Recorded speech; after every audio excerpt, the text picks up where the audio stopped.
اور شیعہ ماتم کیوں کرتے ہیں؟ یہ بھی ایک سوال ہے۔ پھر کیا وجہ ہے شیعہ ماتم؟ شیعہ ماتم اس لیے کرتے ہیں کہ شیعوں کو بد دعا ہے، شیعوں پر بد دعا ہے زینب کی، حضرت زینب رضی اللہ تعالیٰ عنہ جو حضرت امام حسین کی بڑی بہن ہے، ان کی بد دعا ہیں۔ جس طرح ہماری کتابیں بخاری شریف، مسلم شریف، نسائی شریف، ترمذی شریف، اس طرح ان کی بھی کتاب ہے شیعوں کی کتاب، ایک کتاب ہے مجالس المؤمنین، ایک کتاب ہے جلاء العیون، ان کی بڑی بڑی کتابیں، کیونکہ وہ ان کتابوں کو نہیں مانتے، ان کی اپنی کتابیں ہیں، تو ان کی کتاب میں ہے، ان کی کتاب میں، ہماری کتاب میں نہیں، بلکہ شیعہ لوگوں کی کتاب میں ہے۔ شیعہ لوگوں کی کتاب میں کیا ہے؟ جب حضرت زینب رضی اللہ تعالیٰ عنہ کربلا سے کوفہ گئی، کوفہ سے دمشق گئی، دمشق سے یزید کے پاس سے جب واپس آنے لگے تو کوفی جو لوگ تھے، کوفی، وہ دکھانے کے لیے رونے لگے، چیخنے لگے، چلانے لگے، نوحہ کرنے لگے، ماتم کرنے لگے۔ تو حضرت زینب نے جب ان کو دیکھا تو کہا تم کیوں رو رہے ہو؟ کیا وجہ ہے تم کیوں رو رہے ہو؟ انہوں نے کہا کہ ہم آپ کے لیے رو رہے ہیں۔ تو حضرت زینب نے کہا کہ تم نے تو ہمیں قتل کیا ہے، تم نے تو ہمیں قتل کیا ہے، تمہاری وجہ سے تو میرا بھائی شہید ہو گیا، تم کیوں رو رہے ہو؟ تو حضرت زینب نے فرمایا کہ میری بد دعائیں تم ہمیشہ روتے رہو۔ یہ شیعوں کی کتاب ہے جلاء العیون، مجالس المؤمنین، تو انہوں نے خود لکھا ہے کہ حضرت زینب نے فرمایا کہ انہوں نے بد دعا کی کہ میری بد دعائیں کہ تم ہمیشہ روتے رہو، تم اس رونے کے ذریعے سے اپنی غلطی کو چھپاؤ گے، اپنے آپ کو قاتل ہونے کو چھپاؤ گے، لیکن یہ چھپے گا نہیں۔ آج سب کو معلوم ہے کون سب سے زیادہ رو رہا ہے۔ اور احتجاج طبرسی یہ بھی شیعوں کی کتاب ہے، تو اس میں حضرت امام زین العابدین نے کہا، جب حضرت زین العابدین بھی آ رہے تھے واپس، تو انہوں نے بھی ان سے کہا کہ تم کیوں رو رہے ہو؟ تو انہوں نے کہا کہ ہم تو تمہارے لیے رو رہے ہیں۔ تو انہوں نے کہا کہ تم ہی تو ہمارے قاتل ہو، تم کیوں رو رہے ہو؟ تم ہی تو قاتل ہو۔ اور آگے حضرت زینب نے احتجاج طبرسی ایک کتاب ہے انہی کی شیعوں کی، تو اس میں حضرت زینب نے کہا کہ تم نے میرے بھائی کے لیے روتے ہو، آج تم میرے بھائی کے لیے روتے ہو، میری بد دعا ہے قیامت تک تم اسی طرح روتے رہو۔ جس طرح میرا بھائی حافظ قرآن تھا، تم نے میرے بھائی حافظ قرآن کو شہید کیا، ان کو قتل کیا، میری بد دعا ہے کہ تم کبھی بھی حافظ قرآن نہ بن سکو۔ آج ساری دنیا گواہ ہے، دنیا کے اندر چپے چپے پہ حافظ قرآن موجود ہے، لیکن کوئی شیعہ آج حافظ نہیں ہے۔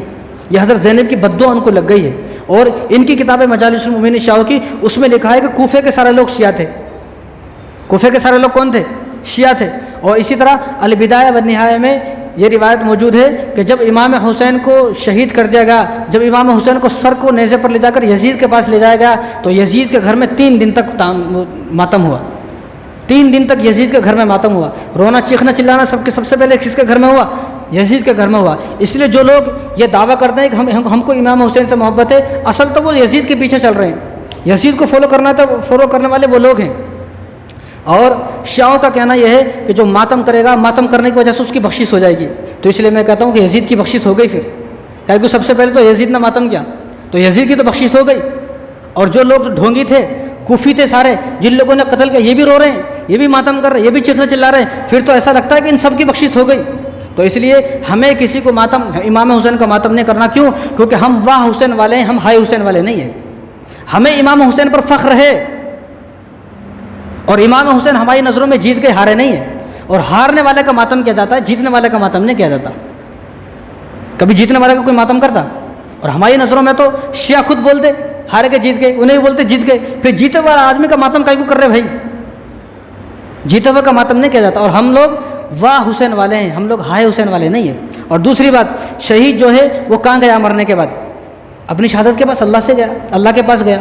اور ان کو جو شہید ہیں ان کو اللہ تبارک و تعالیٰ رزق دے رہے ہیں، اور وہ جنت میں چلے کہ جنت اس دنیا سے بہتر ہے۔ اور شہید کے بارے میں حضور صلی اللہ علیہ وسلم صحابہ کو دعا سکھاتے تھے، اللہم ارزقنا شہادۃ فی سبیلک، یہ دعا حضور صلی اللہ علیہ وسلم صحابہ کو سکھاتے تھے، دعا کرو، یہ دعا کرو۔ اس دعا کا مطلب کیا ہے کہ تم دعا کرو اللہم ارزقنا شہادۃ فی سبیلک، یا اللہ مجھے بھی شہادت کی موت عطا فرما۔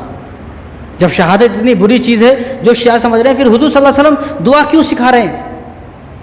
دعا سکھانے کا مطلب یہ ہے کہ حضور اس لیے دعا سکھا رہے ہیں کہ شہادت کوئی بری چیز نہیں ہے۔ اور دوسری بات، شہید کے بارے میں حضور صلی اللہ علیہ وسلم اللہ تبارک و تعالیٰ نے فرمایا، یہ تو حضور کی بات میں نے آپ کو حدیثیں بتائی ہے، اللہ نے فرمایا، اللہ نے پورا رکوع اتارا ہے شہید کے بارے میں، پورا رکوع، کیونکہ اللہ کو اسی وقت معلوم تھا 1400 سال پہلے کچھ فتنہ پھیلانے والے لوگ، کچھ فسادی لوگ، کچھ جھگڑالو لوگ پیدا ہوں گے، تو اللہ تبارک و تعالیٰ نے اسی وقت پورا رکوع اتار دیا، یا ایھا الذین آمنوا استعینوا بالصبر والصلاۃ، کہ ایمان والو اللہ تبارک و تعالیٰ سے مدد مانگو نماز کے ذریعے سے، صبر کے ذریعے سے۔ اور آگے فرمایا ان اللہ مع الصابرین، اگر تم صبر کرو گے تو اللہ تبارک و تعالیٰ کی مددیں تمہارے ساتھ رہیں گی۔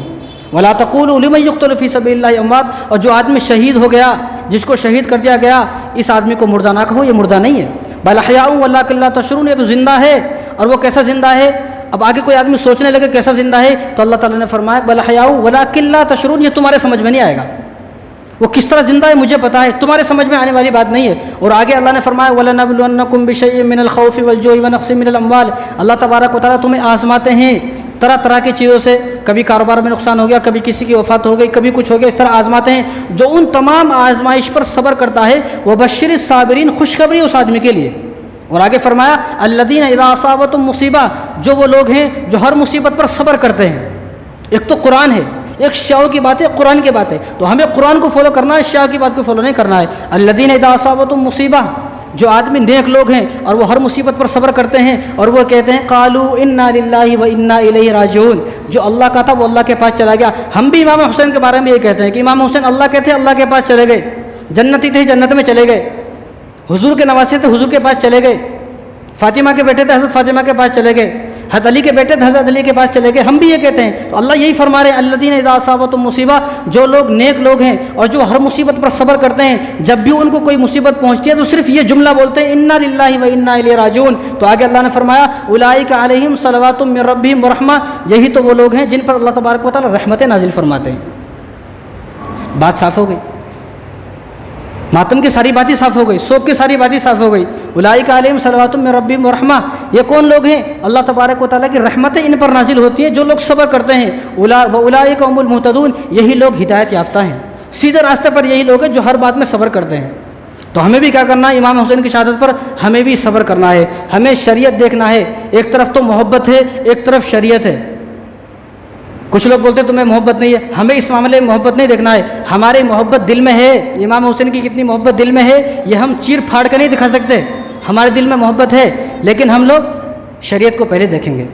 حضور صلی اللہ علیہ وسلم سے بھی صحابہ کو محبت تھی، حضور صلی اللہ علیہ وسلم کی وفات پر صحابہ نہیں روئے، تو کیا کہو گے ان کو محبت نہیں تھی کیا؟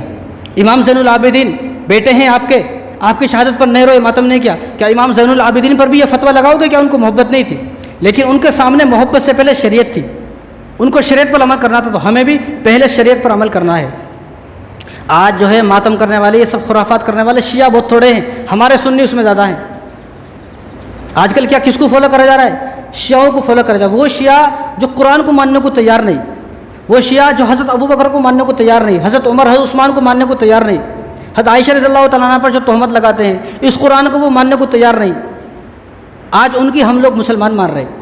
آج اہل سنت والجماعت جو سنی لوگ ہیں وہ ان شیعوں کو مان رہے ہیں جو شیعہ کبھی زندگی میں جنہوں نے قرآن کو نہیں مانا، کبھی زندگی میں جنہوں نے صحابہ کو نہیں مانا، آج ان کو مان رہے ہیں۔ سمجھ میں نہیں آتا مسلمانوں کو کیسے سمجھایا جائے۔ اس لیے میں تو بارہا کہتا ہوں کہ ہر مسلمان پہلے اپنے بارے میں فیصلہ کر لے، آخر میں ہوں کون؟ کیا میں شیعہ ہوں یا سنی ہوں؟ جب فیصلہ ہو جائے تو ایک طرف ہو جائے، پھر دونوں طرف نہ رہے۔ بیچ میں آدمی رہے گا تو بیچ والوں کو کوئی پسند نہیں کرتا، اس دنیا میں کوئی پسند کرتا بیچ والوں کو؟ بتاؤ، بیچ والا ہی بیچ والے کو پسند کرتا ہے، مخنث کو کوئی پسند نہیں کرتا ہے۔ تو اسی طرح اللہ بھی بیچ والے کو پسند نہیں کرتا۔ ایک طرف ہو جاؤ، یا شیعہ ہو جائے آدمی یا سنی ہو جائے، وہ ہے سنی لیکن وہ شیعہ کے کام کرتا ہے۔ تو اس لیے آپ اپنے آپ کو ایک طرف کر لے۔ ہمارے یہاں پر قرآن میں اللہ تعالیٰ نے صاف فرما دیا ہے کہ کسی کی وفات ہو جائے تو تمہیں صبر کرنا ہے، صبر، اور ان اللہ مع الصابرین، صبر کرنے والے کے ساتھ ہی اللہ کی رحمتیں رہتی ہیں۔ اور وہ اپنے آپ کو مار رہے ہیں۔ امام ان کی حضرت زینب کی بد دعا ہے، اس لیے کہ انہوں نے امام حسین کو قتل کیا، امام حسین کو کوفہ بلایا، کربلا بلایا امام حسین کو کوفہ والوں نے، اب ساتھ نہیں دیا۔ اب ان پر یہ بد دعا ہے، لعنت ہے، مارتے رہیں گے قیامت تک۔ مارتے کیوں رہیں گے؟ اگر ان کی سزا تو یہ تھی ان کو مارا جائے، ان کی سزا کیا تھی کہ ان کو مارا جائے۔ اگر ان کو کوئی دوسرا مارے گا کیس ہو جائے گا، پولیس میں چلے جائے گا، تھانے میں چلے جائے گا، پھانسی کے پھندے پر لٹک جائے گا، اس کو جو ہے مرڈر کر دیا جائے گا، اس کا انکاؤنٹر کر دیا جائے گا۔ لیکن یہاں امام حضرت زینب کی بد دعا کیسی لگی؟ تم خود کو خود ہی مارو، کوئی کیس نہیں ہوگا۔ خود کو مارا، تلوار 10 محرم میں شیعہ مر گیا، کوئی کیس نہیں کرے گا، بس خود کو مار کے مر گیا، خودکشی ہے، بات ختم۔ اگر کوئی دوسرا مارتا سزا کیا تھی؟